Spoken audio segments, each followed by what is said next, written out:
I'm Bob Gould, and we're at Maine Startup and Create Week. I'm speaking on the valuations and exits panel.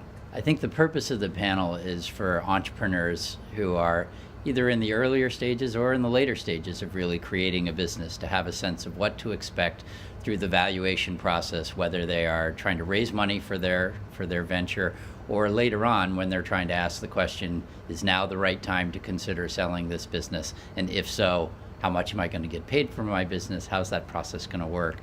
So valuation is important both as you raise capital to build your business, and then potentially that can happen multiple times, obviously, and then ultimately realizing on that. I would say if there's a big golden rule, it's really spend time trying to figure out what your genuine objectives are, and keep those objectives paramount in your mind through the whole process. These processes can be tortured, they can be very emotional, they can be with enormous highs and enormous lows, and stuff happens.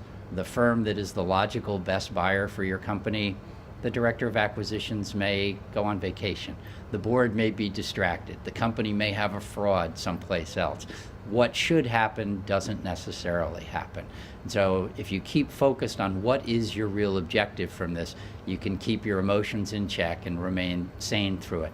That does require having a fundamental understanding of both what you need and what's realistic in your position. And it's very helpful in that context to be able to invert and understand the world from the perspective of the investors who are looking at either buying your company or investing in your company. And if you understand their motivations and what drives them, what are they worried about, what are they afraid of, what's their career success dependent on, you'll have a much better idea of what to expect as you go through these processes.